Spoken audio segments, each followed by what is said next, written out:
Episode of the Kam Johal Show, and tonight we're live with my guest Michael Odendaal, and I'll be introducing him to you in just a few minutes. So just thought I would catch up on what's going on, particularly in my hometown of Leicester, where the COVID infection rate is twice that of London. Dreadful report. We've been in lockdown literally since March, but you know what? I'm a boy from Leicester. We need to do our part. So why is the infection rate so high? Part of that's to do with the garment industry that's based there, workers not wearing masks, people intermingling with each other when they shouldn't be doing. So, we've all got to work together to get to this point. It's a really dreadful thing to be leading the country on. And the other thing is there's a reluctance to take the vaccine. And, we've spoken many occasions about what's going on with the vaccine and, should we take it? Shouldn't we take it? The infection rate tells us that, we need some form of protection. So why there's a reluctance within the community, I really don't understand. Please talk to your GPs. Please talk to people that have got knowledge about the vaccine. Do not go to traditional people in our community who do not understand the science behind this thing. So go and talk to your doctors, go and talk to medically qualified people who can give you the information that you need to make that decision. So lockdown is easing in most parts of the country. We do not want cities like Leicester to be lagging behind and still be in a form of lockdown. This is one thing that we're truly in together. So we've got to do our part, and that's the way we're going to come out of this. So please go and do something about it. And if you're a garment factory owner, can you please put the measures in place that we need? The safety of your workers is your responsibility. And so you will be culpable and you will be held responsible at some point if there's an outbreak in your premises. And, who wants that to be the news that you are leading in Leicestershire? So let's all work together. Let's get the R number down and get these infections down so that we too can enjoy the freedoms that the city of Leicester hasn't had since March last year. So that's all I should say on the matter. So I've got a great show for you.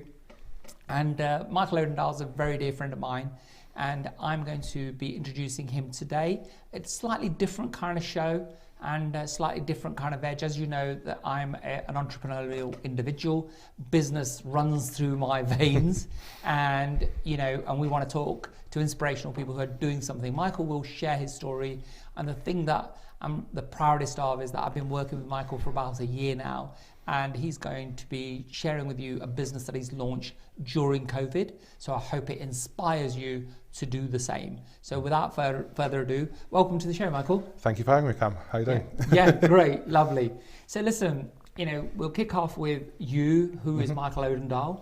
Okay. That's quite an unusual name, isn't it, right? It is. We talk about family and we talk about your faith, Yep. Because KTV is a faith-based station, but obviously Sikhism recognises all the faiths of the world. Yeah. So it's always great to understand what other people's belief systems are and respect each other. And it's only by knowing and talking to each other that we can understand and respect each other. True.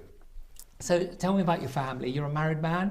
I am indeed. I'm a married man. I have 7 children. So the eldest is aged 12 and they go down to just turned 3. Fantastic. So yes, for us, we're a very busy household. Fantastic. So how I mean, it's difficult enough, isn't it? Having a large family in terms of the logistics of when they're at school and things. Yes. Because I understand you used to homeschool as well, didn't you? We did. For many years, we wanted to homeschool. That was partly out of our faith because we wanted to give them a really strong grounding in what we believed, and I wanted to make sure that when they did go to school, if they did go to school, that they were thoroughly prepared. We wanted to also equip them with the love of learning because both my wife and I are very passionate about learning. We love to continue. Well, we believe life is a continuous journey of education, so we wanted them to embrace that, and for us that was one of the things we tried to get into them from a young age. That said, they are finding the normal challenges with school, so we always have to deal with the dislike of it, but we put them in because we were focusing on building the business, and sadly you just can't give the same attention to everything and give it equal quality of attention. So there's only so many hours in the day. Exactly. So So they went to school, and then obviously Yep. you've had a year of homeschooling again, haven't you? Yeah, How's that been? well, it felt like a bit of a conspiracy in a way. I thought, no sooner do we get rid of them than the world's sending them back. So either either we did a bad job and scared the schools off, or no. In all honesty, it was we were okay especially at the beginning, because we were familiar with homeschooling. It was a bit of a step up and a bit of a challenge, because the difference is now you have a national curriculum and the teachers are holding the children to a standard every day, so you have to make sure it's met. But certainly as time has dragged on, the kids have felt a bit restless. They want to be back in school and be back around their friends and things like that. So it has been a challenge in the end, but I think we were better prepared than most for what it would be like having to homeschool them. Of course. I mean, it's been a terrible time for parents and children. From the point of view, like you said, they're not seeing their friends anymore. So, and that's a challenge that we've all shared, regardless of our background, colour, creed, etc. Right? Exactly. So, luckily, I don't have school-age children, so nothing for me to report on that one. Yeah. So, faith is a very important part of your life, Michael. Absolutely. So, tell us about your faith and what you actually do, because you're very active, aren't you? Yes, I am. So I'm a Christian by faith. I became a Christian back in 2005. My wife's a Christian as well, and so we were raising our kids in the same faith. We've been actively involved in church for many years. We always try to sort of give back and serve. It's one of the things I really love about it, and I think this is one of the things that sort of unites so many people when you actually strip away the different labels, is that people all have a desire to want to serve and support each other, and I think this is really what sort of drives me in business and life as well. That it's out of that, out of my faith, out of seeing people as intrinsically valuable, seeing people as created, as loved, and as containing these amazing gifts that just need to be harnessed and used, and so for them to be able to flourish. Those things are so important to me, and I just want to be able to take what we're building here and use it to help other people in their lives. And I think that's for me is fundamentally, if we can achieve that will be a goal accomplished. So faith to you is giving, isn't it, and sharing? Yeah, right? Very much so. And so you've instilled that in your children. Yeah. So that it's a way of living, isn't it? It's a way of life, isn't it? Yeah, absolutely. And one of the things I must say that really took me by shock when I started getting into the entrepreneurial world was just how much of the teachings that are taken from faith are actually applied without necessarily even people being aware of in the business community, and it's very different to when I was in the corporate world. You see a lot more of the sort of competition and fighting. I think there's a lot more sort of fighting for one carrot in the corporate world. When you know there's one job, one promotion to go for, it's a bit more dog eat dog. But I've loved being in the entrepreneurial community and seeing just the cooperation, the support for each other, the principles that people are applying, and what I find is that they all come out of a lot of them are biblical, but they are all faith-based principles, and so it's just been really encouraging for me as I've taken these steps. It feels quite natural almost to be doing this. So yeah. Well, values come from humanity, don't they? No religion owns those. And but you touched on a really interesting point, which is that the corporate world, there's one carrot, there's one job, one promotion. Yep. And you would think it was the other way around, that entrepreneurs, because of competition, would be the guys that, willing to step on each other. But the corporate world can be much, much worse, can't it? Definitely. I think it's different in mindset. I think as entrepreneurs, you learn about the fact that there's an abundance around. There's an abundance of opportunity. There's abundance of resources around there for everyone to be able to have a piece of the pie and flourish. So even in our business model, with where we want to go to be one of the leading sort of brands in the country, we don't need that much of the slice of the pie to be able to achieve that. So it changes the whole dynamic. Yeah. And I love that, because it does build that cohesion. I feel like we all our businesses need each other to be able to survive. We can all help each other. We can all learn from each other and grow. And it's great to be a part of. Interdependence, I call it. Yeah. So we, as you know, built the largest estate agency business in Leicester. Yeah. We only had 2% of the market. Right? So that left 98% for others. But we could fulfill our dreams by just having 2%. So like you said, there's plenty to go around, isn't there? Absolutely. Absolutely. But that's a mentality thing, isn't it? It is. Abundance and scarcity. I often talk about, the money is something that drives a lot of us. Yes. And scarcity mentality people tend to have less of it than those that believe in abundance, that there's not more than enough money to go around. Yeah. So interesting things. So yeah. How did you transition from the corporate world into the entrepreneurial world, and how did you find? I mean, you've talked about competition. Yes. being a different thing, right? Yeah. So what actually drove you to giving up the corporate life and becoming an entrepreneur? Well, for us, it really came when we decided to leave London and move up to Wellingborough. We were invited by a friend who was actually setting up a church up in Wellingborough, and he invited us to be a part of it. And so after deliberating and praying over it, we felt that it was the right thing to do. But from a career point of view, that kind of shot the career in the foot, because London's where all the movers and shakers are. So we came up to Wellingborough, settled in here, started serving out in the church, and then I felt a strong call to go in, and they were running an internship at the time, and so I wanted to be a part of that, and that involved leaving my work completely. Once we had sort of come to the end of that, I was looking for other things to get back into. Obviously, family had grown quite a bit since we moved up here, and it meant that I was looking for things. I found some good jobs, but I was never quite able to provide for the family the way that I wanted to. And where it really came to a head was back in sort of 2018, about the time we were looking at starting this, where I just felt really low. We had our big family car that had not passed its MOT, so we weren't able to get it repaired or replaced, and I just felt really depressed at the fact that I couldn't provide a basic need for my family. And I'd always been restless. A lot of my friends would have said at the time that that I was looking for ways of trying to set up a business. I'd tried everything from decorating, sort of helping mates out of their houses, like a guy called Rick Smith, being able to do his property. He really gave me a chance to test it out and see if I could make it there. But yeah, sadly, I didn't have the right means to express myself, and so I started looking at various avenues, and then I found out that property was an accessible industry for me to get into, and I'd always had the bug for property. I'd wanted to be in it, but I was the guy who had the bad credit. I didn't have a mortgage or the deposit to be able to put down a mortgage, and a big family that I'd made as a rod for my own back to stop me from being able to save. So I was like, what could I do? And when I realized how accessible it was to get started, for me it was a no-brainer, and I just threw myself into it and started building from there. And a lot of our audience will be able to relate to having a poorly paying job. Yeah. Because especially our forefathers, when they came across, they couldn't get the jobs there, even though they were qualified. Yeah. Obviously discrimination was so much more rife than it is today, and thankfully that things are changing. But I know that some of my uncles were qualified lawyers back home in India. Yeah. And they were railway guards and bus drivers, etc., etc., etc. So they'll recognise the fact that and obviously those jobs don't pay as well as the ones that they were qualified to do. So a lot of my own community went into business because obviously the discrimination ends there. You get paid for results, don't you? Yeah, absolutely. And that's the thing that I think entrepreneurship really does. For me, it's probably the most honest way to live, because you get paid for the work that you put in. Yeah. 100%. Nobody's claiming, as they do in the corporate world. Your manager's not claiming credit for the work you do, right? No.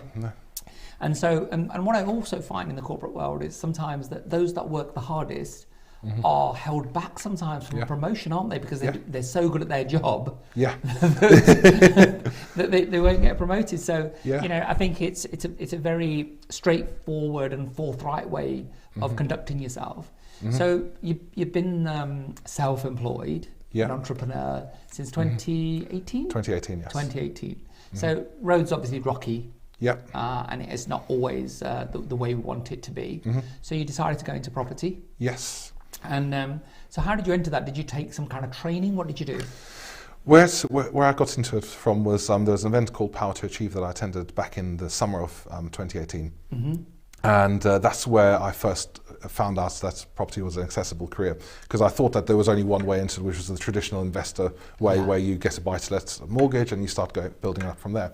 I then realized that there were so many different channels. I thought I have to get involved with this. So I booked myself onto a 3-day event with the person who subsequently became my first mentor in property. And one of the bits of advice he just gave in the run up to it was just get yourself ready for business, because at the end of the day, no one can actually work with you or trade with you if they don't know that you're open for business. Yes. So that forced me to, in anticipation of that, start setting up the business, built a quick website up that I was able to use as a bit of credibility booster, got the business cards done, and then just started going and doing some viewings to get some experience under my belt, because it was an industry I'd had no experience in at all.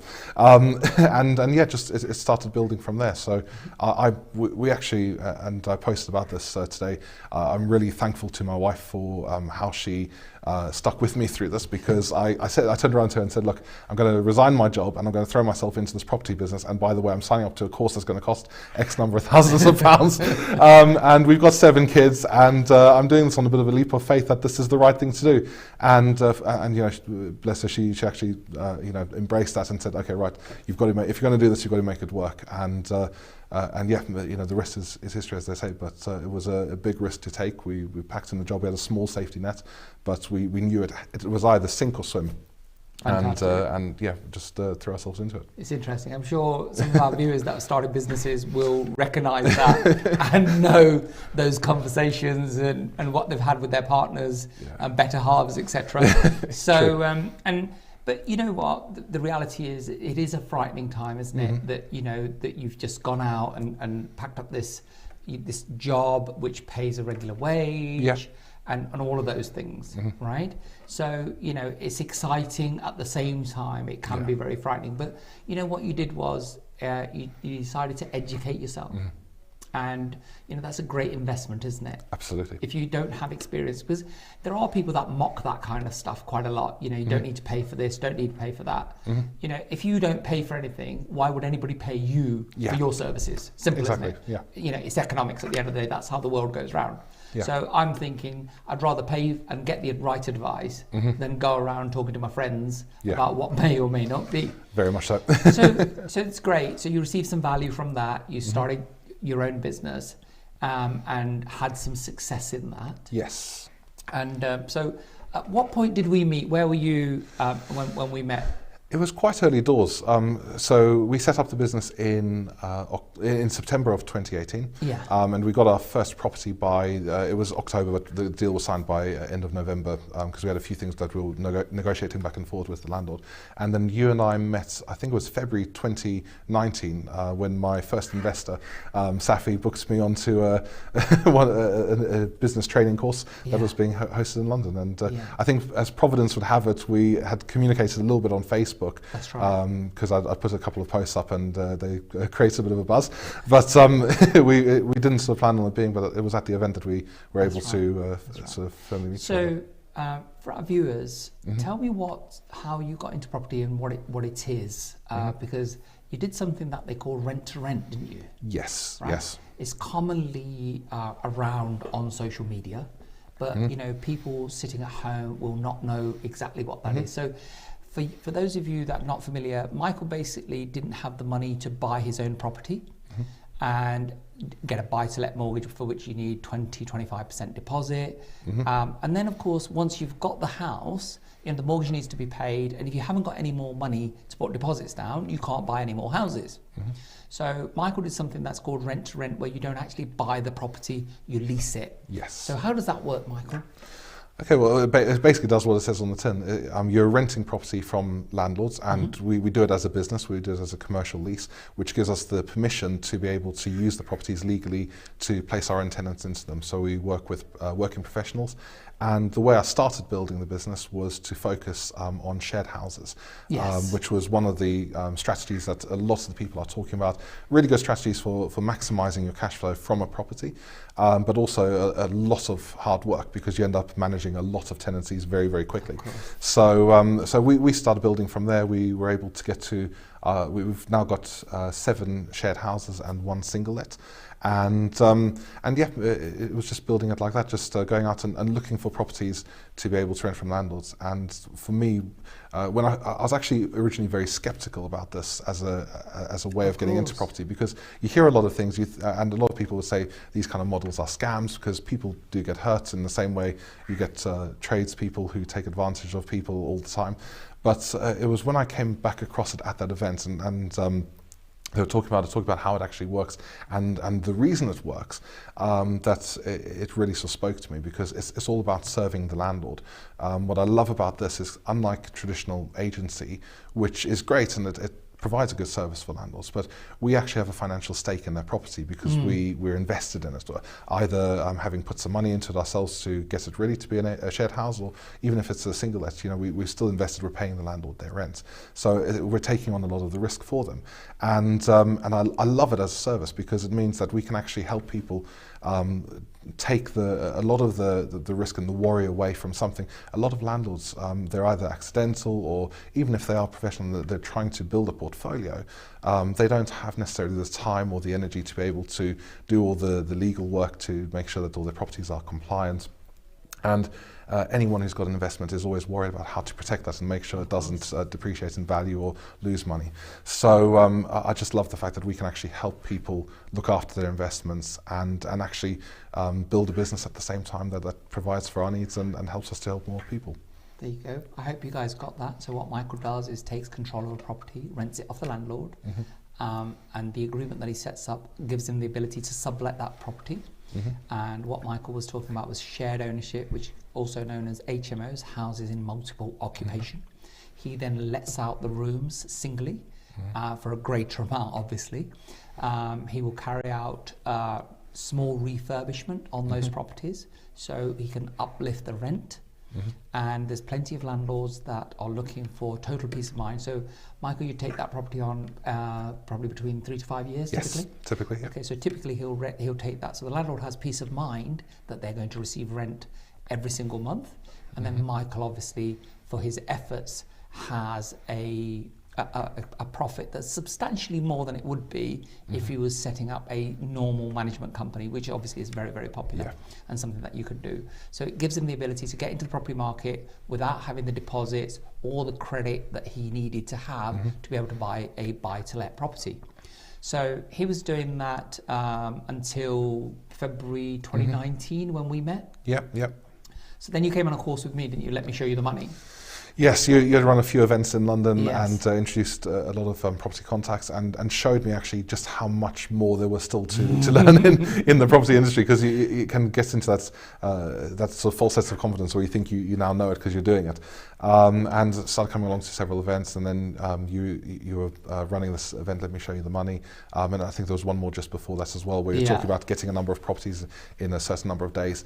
And I was still focusing on just building that business. My goal was to be able to take on more properties and start keep on expanding that, so we could reach the figure that we had in mind of what we wanted as a monthly income to be able to say that's what was that? We were looking for around £10,000 a month. £10,000 a month, £120,000 a year. Yeah. You could do that with how many of those properties? With some good HMOs, you probably could do it with about 10 to 15. You could do it with 10 properties. So 10 properties under management. You could get those in a year. £100,000 or even more is achievable. Definitely. But that wasn't enough, was it? It's not that it wasn't enough. It's just we did have bigger visions, and obviously whilst we were starting to build the business, we then got hit with this whole crisis, and I think that fundamentally changed our approach, because now we already knew that with our model the risk is all on us. We've got to make sure that we're paying our rents. The last thing we want to do is have a bunch of landlords who are upset with us because we've made a promise to them, and then we've fallen short just because a crisis has hit or whatever. But no one could have ever anticipated that the economy would get shut down and people would be dying all over the place and things like that. So it gave us... But we did something, didn't we? Yeah. You see, the thing is, we were working together then, weren't we? We were. And I remember the phone call that we had.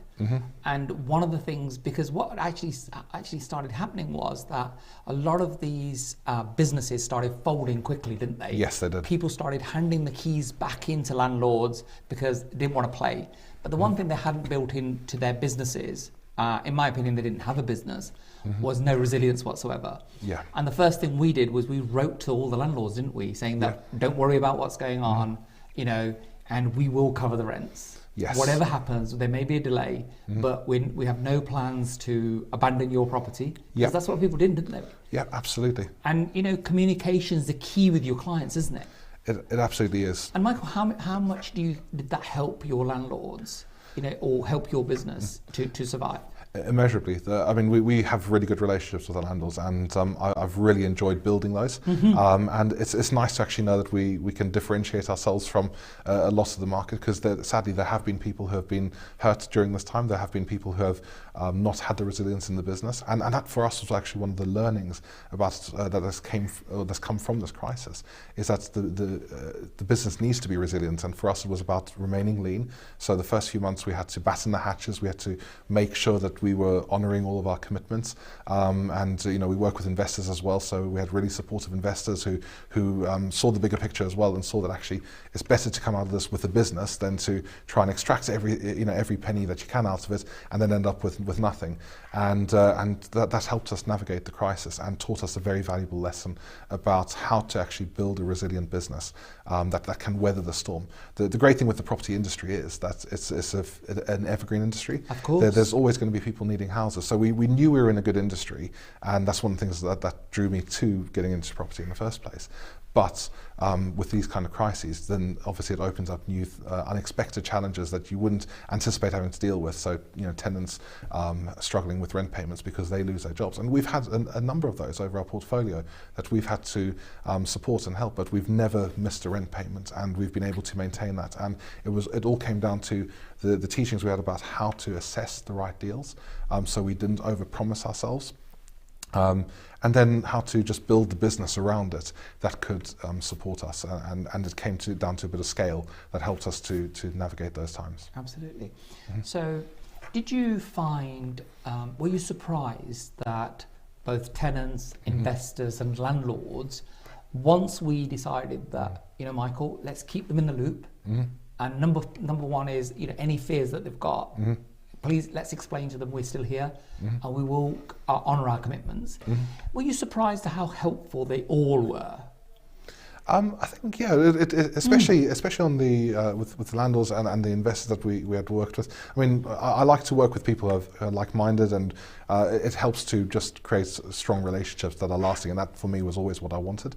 I didn't want to just work with people who were going to rub off the wrong way. Of course. And so it was pleasantly surprising, but at the same time, because we had those relationships, and we'd taken that approach of communicating with them and things like that. It seemed it actually followed quite naturally, which was, as I say, was amazing. It meant we could actually navigate the most challenging of those times, and still honour our arrangements and keep on building those relationships. And we've actually had landlords come to us and talk to us about offering us more properties as a result of that as well. So it just goes to show that, as you say, like a little bit of communication, or just being a bit proactive in it, and standing by your word and what you're going to say you're going to deliver, has a huge impact on being able to build a strong business. Fantastic. So we're coming out of lockdown, hopefully. Yes, I hope so. My hometown of Leicester included, right? So infuriating. It's my hometown. Yeah. But I did live just outside of Leicester, so I'm not part. I wasn't part of the lockdown. Of course, there's not a lot that I can do. Yeah, I remember you saying everything's part of Leicester, right? So I kind of drive around the outside to my office. Yeah. But everything inside was. But hopefully, like I said, let's hope that the leadership there takes note. Definitely. So we're coming out of lockdown, and so what are your thoughts? Obviously we'll talk about the new business that we're launching, but what are your hopes and dreams now that we're coming out? Where do you see the economy? Where do you see the country? And where do you see people? And where do you see your own family in terms of, there's 9 of you, that's a large household. It is. Right? So, and it has all its challenges and all the glory of having, all the kids around. It's wonderful. Yeah. And the Indian community is all about community and family. Exactly. Right.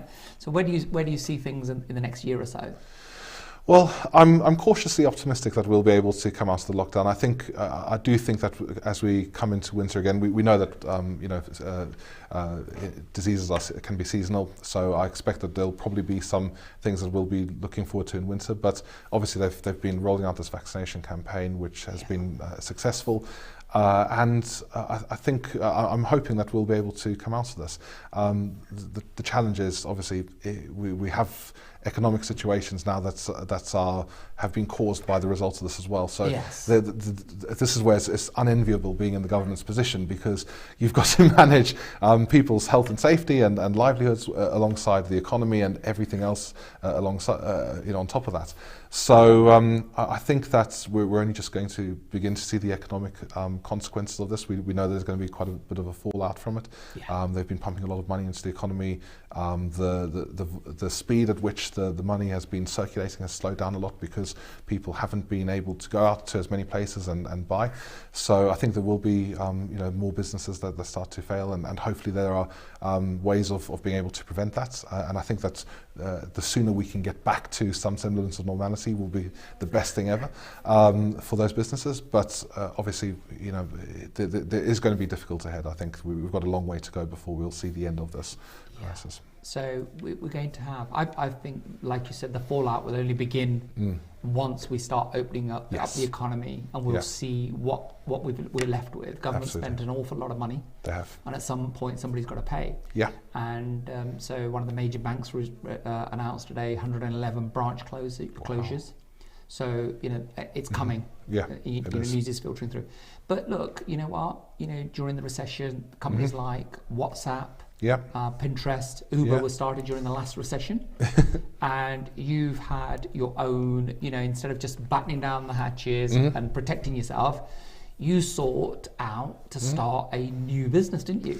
Yes, absolutely. And I feel like it's worth saying, there's some advice that a really good public speaker once said, a guy called Jim Rohn, and he was saying, if you want to sum up all of world history in just one sentence, it's always opportunity mixed with difficulty.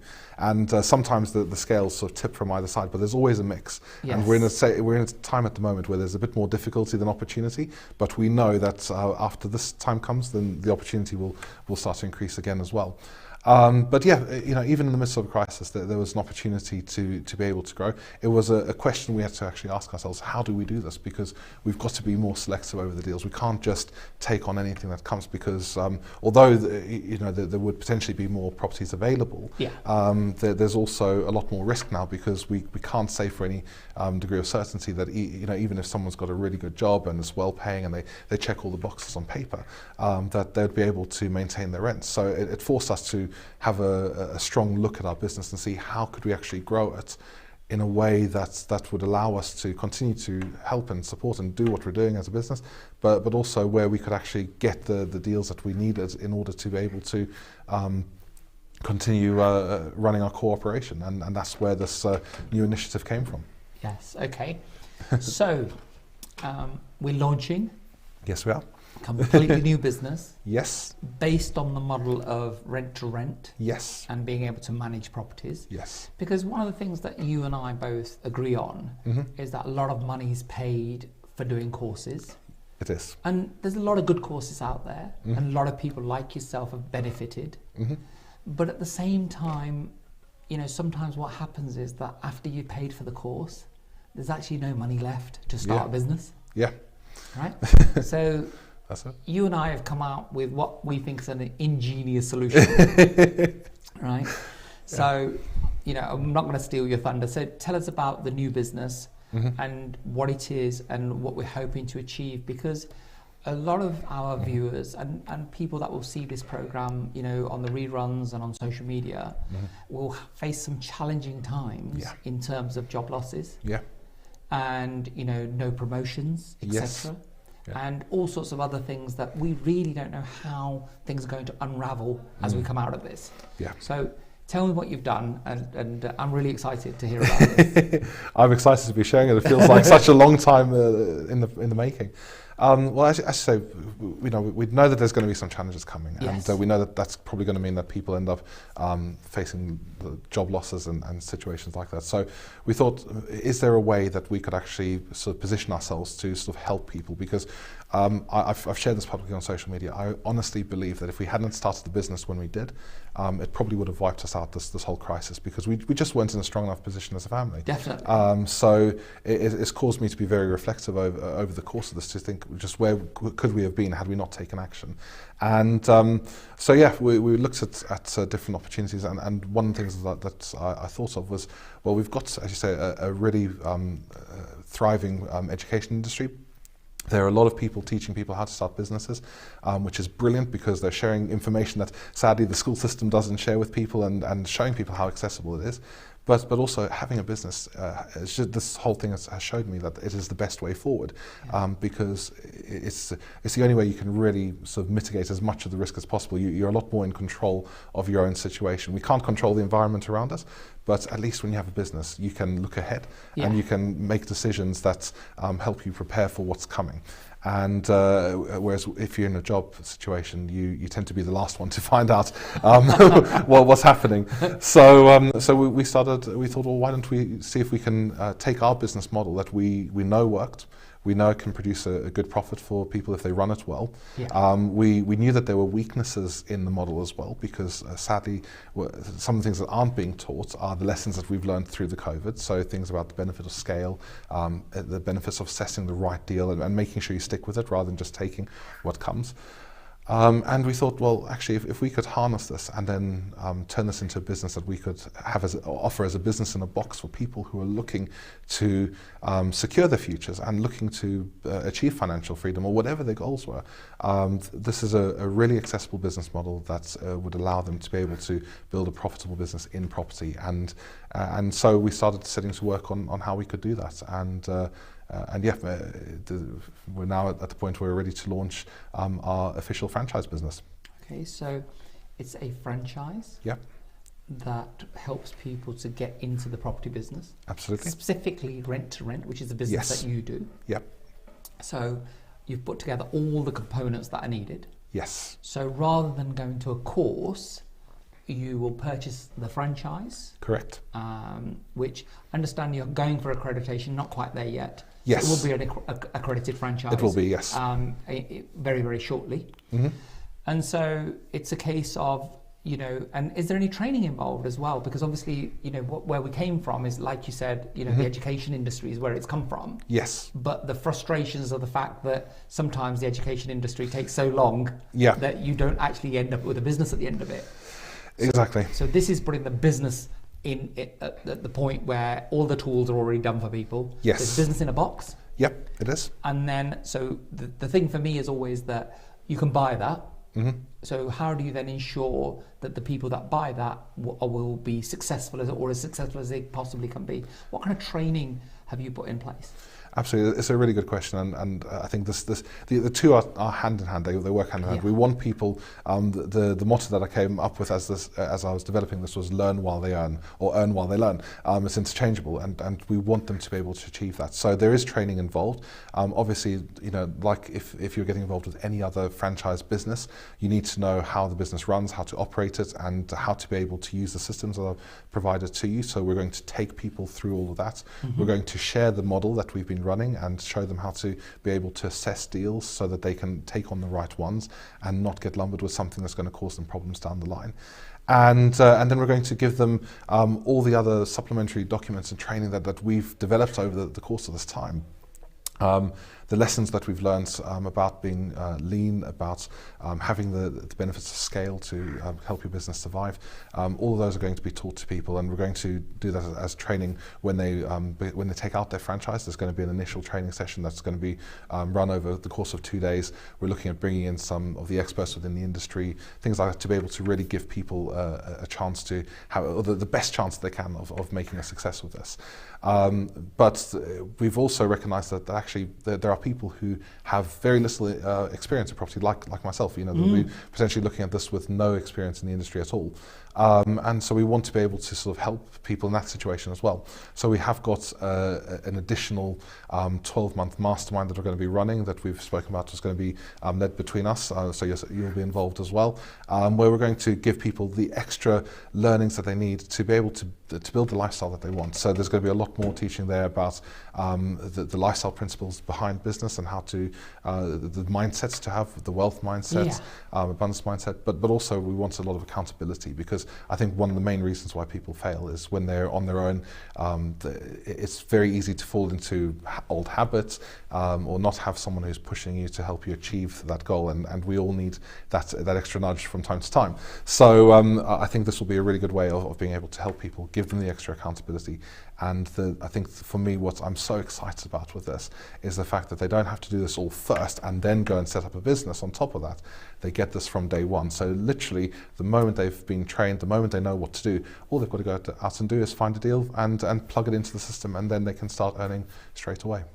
So the thing is that they can come, set themselves up with the franchise, yes, come for the 2 days training, yep, and they can literally go, whether it's part-time or full-time, yep, because I'm a very big believer in the fact that don't burn all your bridges in terms of don't go and quit unless you've got a bit of savings behind you. Yeah. So this can be a part-time, a side hustle. It can be. Yeah. And so we can obviously advise that, can't we? Absolutely. So they come, so literally within a week of entering that, they're actually in business. Yes. Rather than doing a course for a year. Exactly, and it may sound like it's one of those things which you think, how can this actually work? But what we've decided to do is really focus in on one specific strategy. Yes. And I think that's what's going to make the difference here, is that there are a million different ways of making money in property. Of course. But there's no point knowing them if you've got no way of being able to get started, and it can also lead to a lot of confusion and people sort of pushing in all sorts of different directions, because they all have their strengths and weaknesses as strategies. Yeah. And people can just get lost in the mire, and so before you know it, you're a year down the line, you spend say £20,000 on a mentorship program, you've then sort of set up a bit of a business, incurred some costs there, maybe you've taken on a deal, but it's not really working, and there's still costs down the line to go through. So I just thought, well, why go through that when you can actually focus on one strategy, ignore the others initially, and to find your way and get the experience, learn how the business works, build up the credibility, leverage credibility as well, because that's one of the things that takes a long time to establish in the industry. And that was one of the things I think, when we first met, that was actually a point of conversation. Yes, because definitely. it's so easy, and people are being told all the time, like, position yourself as an expert, but most of the people who do that, a lot of people who do, don't really have the expertise to be that expert that they're claiming to be. So there were a lot of things that you showed us in the process that's helped us unlock our business. And so we want to narrow that down, be really focused on what we're teaching people, and then help them get to where they want to go. And the great thing is, not everyone who takes on a franchise has to take on 100 properties or 200 properties to manage. This can be built to whatever level someone is happy to operate on, that gives them the lifestyle that they're looking for. Because again, we had this conversation a few days ago where we were both agreed that actually we get into these businesses not because we just want a challenge or because we want to deal with the problems that they occur, but they're a means to an end, and we've all got dreams and aspirations and goals that's come with the lifestyle we want to lead, and we want to help people get there. Fantastic. So the thing is, as you said, nobody wants a business for the sake of it.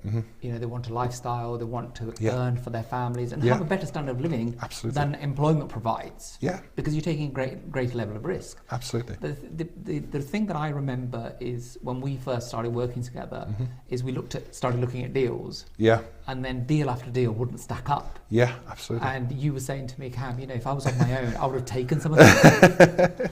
Right? Yeah. And something that we may be able to talk about in the future is that there was something that we turned down that subsequently has come to bite somebody else, hasn't it? And we've learned that, unfortunately. So business can be a very expensive lesson.